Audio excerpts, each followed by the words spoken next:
Hello again, and welcome to the next tank I'm going to be reviewing in this series, the Rheinmetall-Borsig Waffentrager. This is the Tier 8 German turreted tank destroyer. I picked this tank because despite it never actually really existing with the armament that it has in World of Tanks, it still has some history that is just a bit bizarre when you think about it. On top of that, it's quite a curious looking tank, and one of the few tech tree Tier 8s that can hold its own against Tier 10s, provided it's used correctly. Anyway, let's take a look at this thing. Okay, so the Borsig did exist in real life, basically in 1944 to 45, when the Germans were being outproduced by the Soviets, especially tank-wise. They tried to find ways to quickly move their cheap but lethal 8.8cm anti-tank cannons around into defensive positions quickly. The key spec for the design was for the crew to be able to rotate and fire the gun from the chassis without having to do anything to set it up. That's why it has Waffentrager in its name. The literal translation is gun carrier. Rheinmetall-Borsig was the only company that successfully met the spec, using an elongated Panzer 38T hull to carry the gun. Other companies had a crack at making this thing, but they only managed to build wooden models before giving up. Rheinmetall-Borsig built at least one of these things before the war ended, and they were in service until the end. Before we move on to the stats and gameplay, I do want to talk not about the tank, but the tank maker. Rheinmetall has been around since 1889 and built arms for the Germans during World War I and World War II. When the First World War ended, Germany was disarmed and Rheinmetall had to stop building weapons, but less than 10 years later they started up again. We all know what happened then after they started building for a particular polygon-shaped moustache man. But here's where it gets even weirder, at least for me. After that war, the company had to go through the same process again, stopping all production of weapons, paying reparations, etc., etc., but they're still here, still doing the same thing. Granted, they are, and to be fair, always have been manufacturing different things other than weapons, like parts for planes, all the way down to the sensors for car parking nowadays, and are doing some very interesting research into hydrogen fuels, which is necessary in my opinion. However, I will now put forward to you the strange situation this company is in. This is not a dig at them or anything like that, it's just an observation. Okay, so less than a century ago, the British Army, amongst others, fought against the German Army, which was supported by this company. It was a war, people died, but some survived and are still alive today.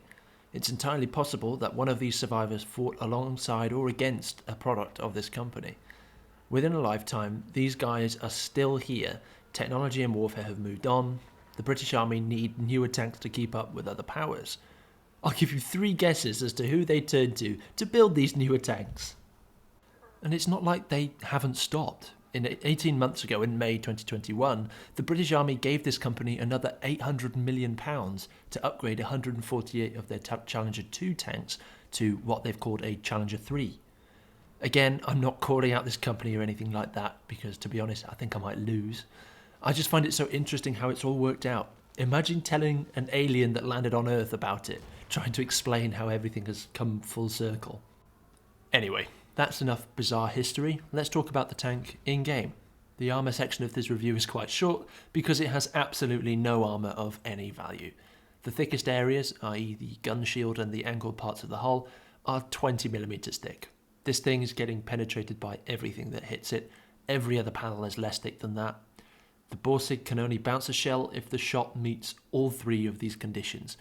1, it hits a 20mm plate on the tank. 2, the penetration angle is more than 70 degrees.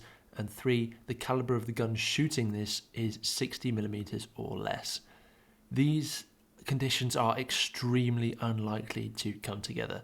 I can count on one hand how many tanks Tier 6 and up can even fit a gun of 60mm or less, and they'd typically be the stock guns on Tier 6s. The Borsig has 5 degrees of gun depression, which is to be expected from this tank. It is quite short. The turret is also mounted in the middle of the tank, so if you're driving over a ridge or something to aim at someone, you're going to have to expose a lot of your hull to get the gun pointed down. It also only has 15 degrees of elevation. Obviously, you won't be hitting tanks that are above you, but having only 15 degrees elevation means you'll struggle to hit enemies when you're on a reverse slope. It's a pretty small thing, but I feel like any tank that has less than 20 degrees gun elevation is typically going to get in the way of some shots. The Batchat 25T is a big culprit for this, with only 11 degrees of elevation. The rest of the statistics I'm going to go through in this video will be compared to an average. This average is made from the values of every other tier 8 tank destroyer, as usual. These are the tanks you'll most likely come up against in your games. The base camouflage rating for the Borsig is 22.52 while stationary and 13.51 while moving. Obviously, shooting camo values suck in this thing, especially because it's got such a large gun. The stationary and moving camo values are significantly above average when compared to the other tier 8 TDs. What this means is, provided you don't shoot, your base camouflage value will prevent you from being spotted until about 300 meters away.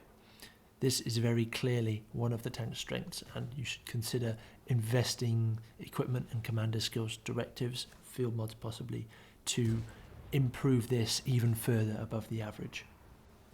The Borsig can do 35 km an hour forwards and 12 km an hour backwards, which is a little slower than the average tier 8 TD.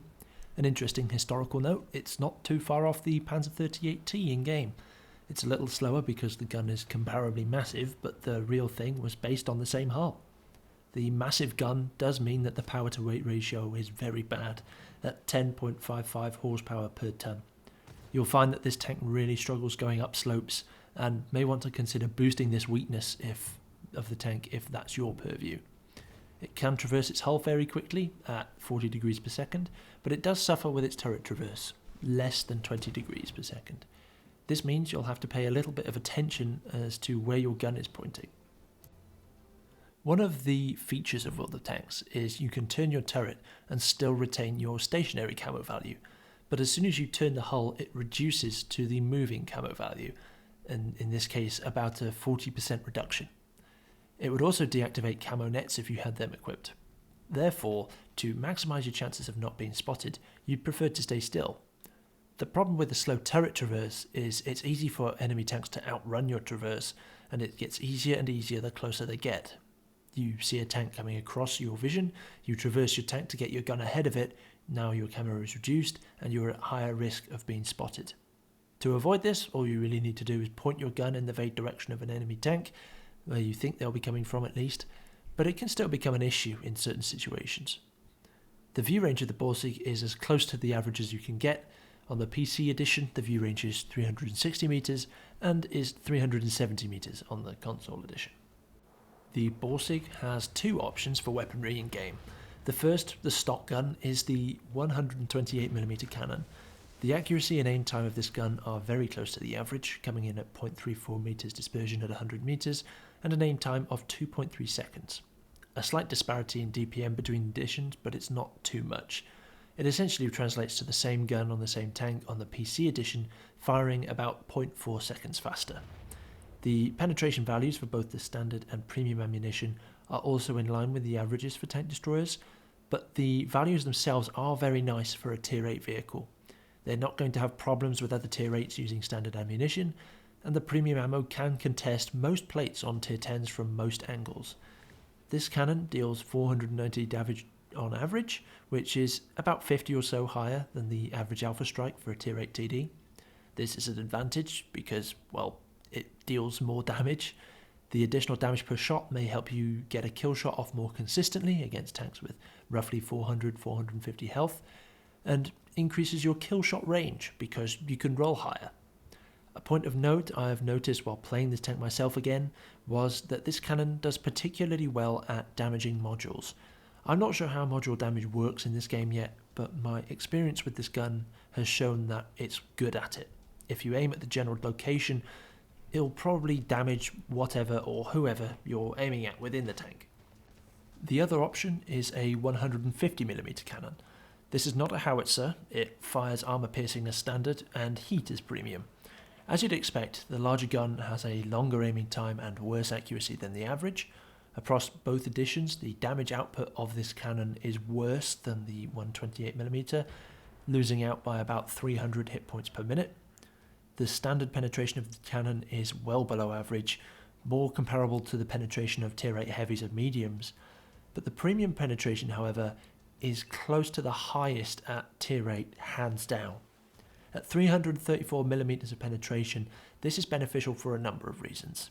The fact that it fires heat as premium increases the overmatch angle to 80 degrees.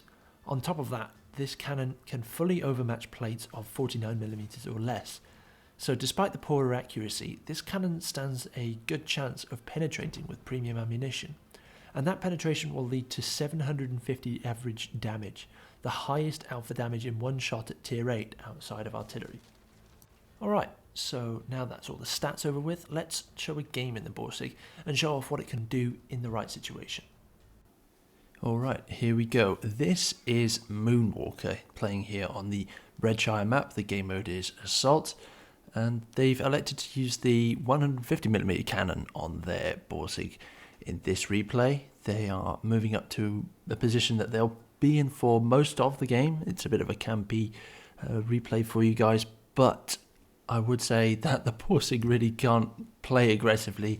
It really does get punished because of its significant lack of armor. It really relies on its camouflage to get those ambush shots off. So Moonwalker takes up position here at the castle on the Redshire map, sector F1. The game mode is of course Assault, so the enemy have to come towards them, so they're looking to get shots off at advancing enemies. The castle here on Redshire, for those who only exclusively play one edition or the other, in the console edition the castle just doesn't exist. It's just one dipped road all the way along the one line, if you can imagine that, and I believe it was the old version of the map. So there's another difference there between editions that I'm picking up as I make these videos. But Moonwalker here looking for a shot, does spot some in the middle and opens up with a fantastic blind shot on the T-34-85, killing them from full health all the way down to 0. That's +2 matchmaking for you, I guess. Moonwalker now looking for a follow-up shot on the TS5, but is keeping its head down, so they're going to switch target to the Comet that's trying to circle strafe the friendly there.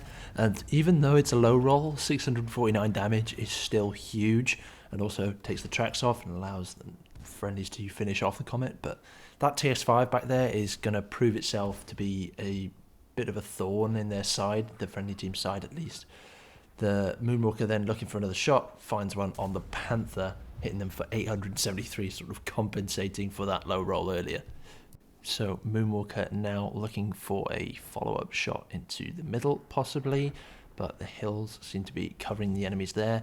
They do find this M6. Now, I find that when you're aiming at tanks that don't have a background, by which I mean if the tank wasn't there, you'd be shooting into the ether, essentially shooting out of the map, then I find that World of Tanks has a bit of an issue, because you'll find in this game you don't have to compensate for bullet drop or anything like that when firing at range, and you see that they do manage to catch the M6 with that follow-up shot. But I think that to keep the game as arcadey as possible, what they've done is they've made it so the tank automatically compensates for range, so you just have to aim your cursor at the enemy. You don't have to compensate for bullet drop or other effects that might affect more sim-like games, as the TS5, as I mentioned earlier, is going to have a crack. There you go, almost hits the frontal hull of the Borsig there, but manages to catch the track, so no damage. But especially in those sort of niche situations, I think that that's one of the downsides of implementing this system, that the game gets a little bit confused. And it's not really a bug, I think it's just the way the game's built. I don't think it's a bug in the game or something that they've missed or anything like that. I think it's just a niche disadvantage of taking the choice that they did when developing the game. I mean, there's plenty of opportunity to slander Wargaming for the decisions they've made, especially with regards to like premium vehicles and all that kind of stuff. But when it comes to the raw foundations of the game, I don't think this was a necessarily bad decision, because I think I prefer this occasional thing happening where my shot just flies out of the map or just flies tens of meters over the target I was actually aiming at, because the game thought I'm aiming at a spot much further away on the map than I actually was, because the tank was just creeping over the ridge and the game was just getting confused. I'd rather that than in a game like War Thunder. Not that I don't like War Thunder, but you have to, even in arcade battles, you have to manually poke your gun up to account for the arc of the gun when it fires the shell over longer distances. And personally, I just prefer aiming at where I want to aim and shooting, and the game sorts it out for me. While I've been yammering on, Moonwalker just shuts down the enemy IS that had a bit of rush of testosterone and decided to pile on the accelerator and just drive on forward. Looks for another shot on the TS5, but not giving anything. But the enemy Tiger II appears to have been baited out by the friendly E25 and KV3 up there, and it gives Moonwalker a shot directly into the side. Easy 600 damage also into the side of that thing. And I do like what I see here with Moonwalker, because they haven't really got much of a shot, and it's a blind shot as well, so it's very unlikely it's going in, but they do have a crack at the blind shot there on the Tiger II. There's no pressure on them to reload as fast as, because they're not going to fire as soon as they reload. So they have plenty of time, and they're unspotted. Their position isn't under pressure, so there's no real danger in just taking the shot. Moonwalker almost tunnel visions on the TS5 and nearly misses an opportunity to send a shell into the VK3001P. Doesn't miss, however, deals 847 damage, and it's quickly finished off by the friendly E25 there up on the hill. But you can see that Moonwalker really wants this TS5 dead, and unfortunately bounces. Again, they're only carrying standard ammunition here, and it's pretty bad. The standard prem wasn't enough there. So they instead elect to send another shot and destroy the Panther, the third tank that they've killed in that small valley there in the centre of the map. A disadvantage that Moonwalker is about to encounter from killing all the enemy tanks in that dip is that their corpses are now providing cover for this Tiger II. So it's very difficult for Moonwalker to actually feather a shot on this person. They only seem to expose their upper plate rather. They attempt a blind shot again. Their position isn't under pressure, they're not spotted, so that's okay. But unfortunately, it either bounces or misses the Tiger II altogether, or he could have been absorbed by one of those corpses. You can see, once the binoculars activated there, the TS5 did get spotted for a moment, but Moonwalker and this AT-15 here weren't quick enough to turn around and get a shot into the TS5. Even if they had, I don't think Moonwalker would have penned the front of a TS5. I know the frontal arm is very, very good, and the accuracy and the aim time of the Borsig I don't think is good enough at this range at least to contest the frontal armor. Nevertheless, they try another blind shot, and you can see that most likely the Tiger II, possibly the Cromwell, is now in the cap circle, and it's coming down to the latter moments, and you can see a second person has entered the cap circle now as Moonwalker attempts a second blind shot to where they think the TS5 is going to be, and it is just the three of them against 5 enemies. Tiger II gets lit in the enemy base. Moonwalker, of course, peeks out, plenty of cover, takes the shot at the commander's hatch. Personally, I think that's, considering they hit, I think that's a bit of a robbery that it didn't pen. I think the Borsig's gun is big enough to contest that kind of armor, like the commander's hatch turret side of a Tiger II, but whatever. They do follow up with a tracking shot blind into the Tiger II, which reduces the capture progress and locks them in place for the AT-15. The TS5 moves up and takes pot shots at the Super Hellcat. The AT-15 is working over the Tiger II, but Moonwalker comes in, blocks the AT-15 shot, and finishes off the Tiger II themselves. The TS5 again gets away with it because Moonwalker is on a reload, and the AT-15 just doesn't have the alpha to finish them off. You see, they just straight up drive side on in front of the reloading guns of the friendly team. You see behind them the enemy tank destroyers are coming in, but here's the Cromwell, the last remaining capture, and unfortunately Moonwalker is too late to finish them off before they cap, and you can see there was only 10 seconds left on the game, so it's just unlucky.